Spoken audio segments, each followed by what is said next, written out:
మునుగోడు నియోజకవర్గం నారాయణపురం మండలం సర్వేలు గ్రామంలో చిలువేరు లింగస్వామి ఇటీవల అనారోగ్యంతో మృతి చెందారు.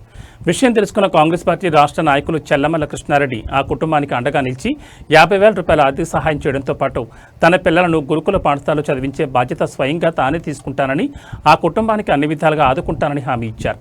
మృతి చెందిన కుటుంబానికి ప్రభుత్వం నుంచి వర్తించే పథకాలు అమలుపరిచే విధంగా ప్రయత్నం చేస్తానని ఆయన తెలిపారు.